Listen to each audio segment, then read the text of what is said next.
Hello students, good morning to all of you. और आज की क्लास में मैं आप लोगों को पढ़ाने वाला हूँ एनालिसिस ऑफ फिक्स बीम।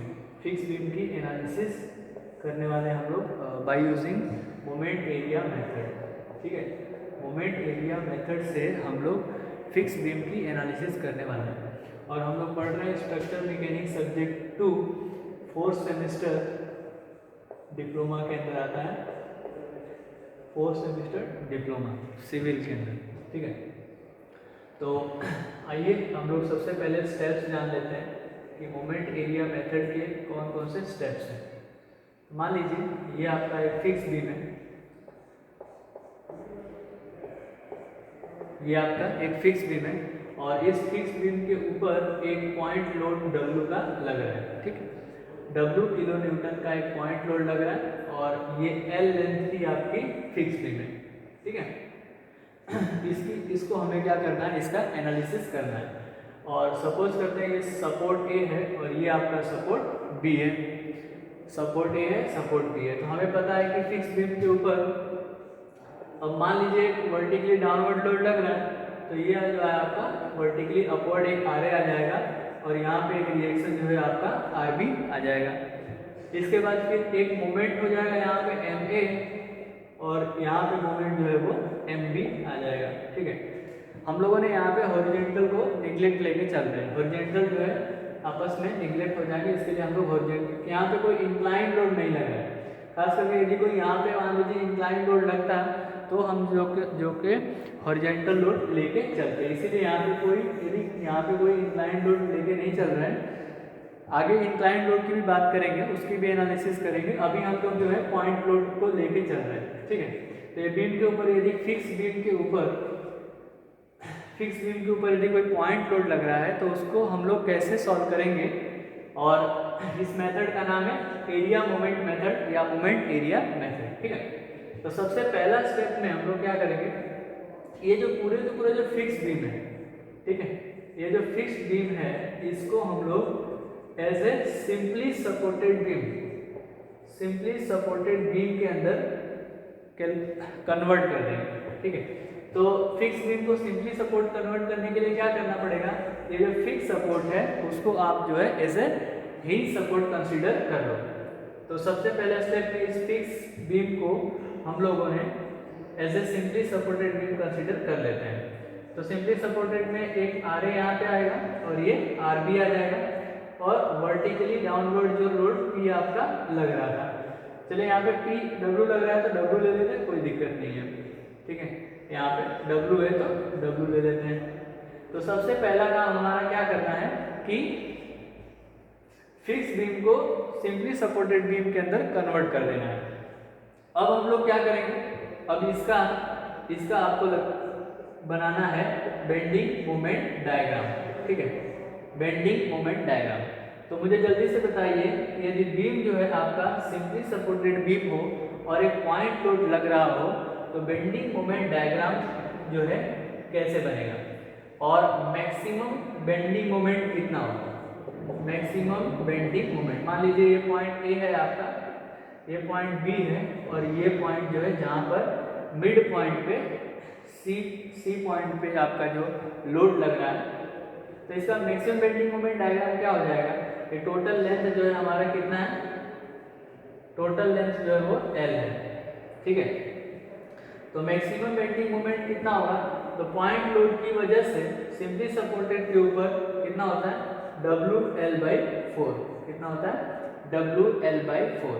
और जो लोडिंग डायग्राम बनेगा हमें पता है कि ये जो लोड होगा वो ट्रायंगुलर लोड बनेगा। तो मैक्सिमम बेंडिंग मोमेंट कितना हो जाएगा, WL/4, और वो भी कहाँ पे होगा, मिड पॉइंट पे। तो इस डायग्राम को हम लोग बोलेंगे यू डायग्राम। क्या बोलेंगे, यू डायग्राम। तो याद रखिएगा, तो सबसे पहले हम लोगों ने इसको कन्वर्ट किया सिंपली सपोर्टेड बीम के अंदर, और उसी सिंपली सपोर्टेड बीम को हमने क्या बनाया, bending moment diagram.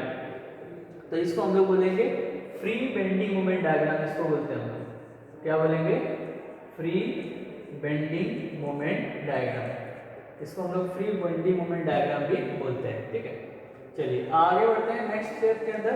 Step 2। Step 2 जो है, अभी ये जो डायग्राम बना है वो इस लोड की वजह से बना है। किसकी लोड की वजह से?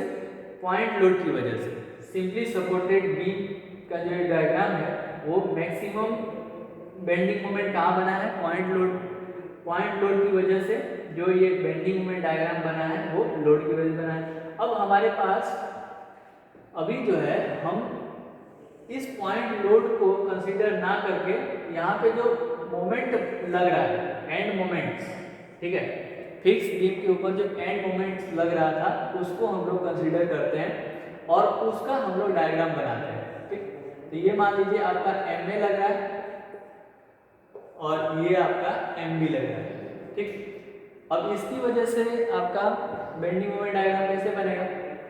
तो यदि किसी भी सपोर्ट के ऊपर मोमेंट लग रहा हो तो उसका डायग्राम जो है वो रेक्टेंगुलर बनता है। ये हो जाएगा MA और ये MB और ये नेगेटिव बन रहा है। ठीक है, ये सपोर्ट आपका A है और ये आपका सपोर्ट B है। ठीक, तो ये इसको बोलते हैं हम लोग फिक्स एंड मोमेंट। क्या बोलते हैं? Fixed end moment. ठीक है, इसको बोलते हैं हम लोग फिक्स एंड मोमेंट। तो फिक्स एंड मोमेंट जो है उसका ये आपका एक डायग्राम बनाना है, इसको बोलेंगे फिक्स्ड मोमेंट डायग्राम। ठीक, तो यहाँ पे जो हमने डायग्राम बनाया है वो फ्री मोमेंट डायग्राम बना हुआ है, दूसरा जो हमने डायग्राम बनाया वो फिक्स्ड मोमेंट डायग्राम बना है। अब हम लोग क्या करेंगे, इसको हम लोगों ने दूसरा नाम दे देना है, इसको बोलते हैं म्यू डैश डायग्राम। ठीक, अब क्या करना है, ये जो डायग्राम बनाया हमने इसका और दूसरा डायग्राम इसका, इन दोनों की एरिया निकालेंगे और summation of both area is equal to 0 कर देंगे। तो मोमेंट एरिया मेथड क्या बोलता है कि पॉइंट लोड की वजह से, लोडिंग की वजह से जो डायग्राम बना है उसकी एरिया और फिक्स एंड मोमेंट की वजह से जो डायग्राम बना है उसकी एरिया, वो भी हमने इसका बेंडिंग मोमेंट डायग्राम बनाया। पॉइंट लोड या फिर ये लोड की वजह से जो बेंडिंग मोमेंट डायग्राम बना हुआ है उसका एरिया और फिक्स एंड मोमेंट की वजह से जो एरिया आ रही है, दोनों का हम लोग क्या करेंगे, समेशन करके इक्वल टू 0 करेंगे। तो ये area of mu diagram plus area of mu dash diagram is equal to 0। ठीक है, तो अभी जल्दी से मुझे बताओ कि ये जो आपका डायग्राम बना हुआ है ये किस शेप का है? तो हमें दिख रहा है कि ये ट्रायंगल शेप का है। ठीक है, तो ट्रायंगल की एरिया कितनी होती है, कैसे निकालेंगे? एरिया ऑफ ट्रायंगल क्या होता है? 1/2 बेस इंटू हाइट। तो 1/2 L जो है इसका क्या हो जाएगा, बेस है, और ये जो हाइट है वो कितना है, WL/4। कितना है, WL/4। Okay, plus area of mu dash diagram. ये डायग्राम कैसा है, रेक्टेंगल है। अभी ये रेक्टेंगल है तो रेक्टेंगल का एरिया कितना होता है, L इंटू B करेंगे। ये आपका L है और मैक्सिमम बेंडिंग मोमेंट MA है, तो MA into L is equal to 0। और यहाँ से हम लोग MA की वैल्यू कैलकुलेट कर पाएंगे। कैसे करेंगे, देख लीजिए ध्यान से। तो WL, अब ये पूरे क्वांटिटी को हम लोग एक साइड लेके जाते हैं और MA इंटू L को यही रहने देते हैं। MA into L is equal to minus of 1/2 into L into WL/4। ठीक है, एक L से एक L कट कर सकते हैं, तो MA कितना हो जाएगा, MA is equal to minus of WL/8। कितना हो गया, WL/8। और जितना आपका MA है उतना ही आपका क्या आएगा, MB भी आएगा, MB भी उतना ही आएगा। तो फिक्स एंड मोमेंट जो है आपका यहाँ पे आ गया है, MA is equal to MB is equal to minus of WL/8। ठीक, अब मैं यहाँ पे कुछ मिटा रहा हूँ इसको, और यहीं पे हम लोग फिक्स एंड मोमेंट और उन दोनों का बेंडिंग मोमेंट का एक साथ डायग्राम बनाएंगे। एक साथ हम लोग बेंडिंग मोमेंट डायग्राम बनाएंगे। लोडिंग की वजह से जो डायग्राम ये बना है, ठीक, ये डायग्राम जो है आपका फिक्स एंड की वजह से बन गया और ये कितना आया WL/8। तो ये आ गया आपका MA is equal to minus of WL/8, ठीक है। और ये आपका पॉइंट लोड की वजह से डायग्राम बना है और ये आ गया आपका WL/4, ठीक है। तो ये जो है आपका नेगेटिव होगा, ये पॉजिटिव होगा और ये नेगेटिव होगा। ये सपोर्ट A हो गया, ये सपोर्ट आपका B हो गया। तो ये डायग्राम जो है आपका बेंडिंग मोमेंट डायग्राम बनता है। ये क्या हो गया आपका बेंडिंग मोमेंट डायग्राम। जो हमारी फिक्स बीम थी जिसके ऊपर पॉइंट लोड लग रहा था, उसका बेंडिंग मोमेंट डायग्राम जो है आपको कुछ इस तरीके से बनकर मिलेगा। तो यहाँ तक हमने सीखा कि बेंडिंग मोमेंट डायग्राम जो है कैसे कैलकुलेट करेंगे, ठीक है। अब मैंने आपको बताया था कि जब किसी भी बीम की एनालिसिस हम लोग करते हैं तो उसके अंदर सबसे पहले हम लोग रिएक्शन निकालते हैं, ठीक है। रिएक्शन के बाद हम लोग शियर फोर्स डायग्राम निकालेंगे, उसके बाद हम लोग बेंडिंग मोमेंट डायग्राम निकालेंगे, इसके बाद उसी का हम लोग स्लोप डिस्कस करेंगे, उसके बाद हम उसका डिफ्लेक्शन डिस्कस करेंगे। तो आज की क्लास के अंदर मैंने आप लोगों को रिएक्शन, शियर फोर्स और बेंडिंग मोमेंट तक बताऊंगा। ऑलरेडी मैंने आपको bending moment diagram fix beam का बता दिया है। अब हम लोग शियर फोर्स के बारे में डिस्कस करेंगे कि शियर फोर्स डायग्राम जो है वो कैसे बनेगा।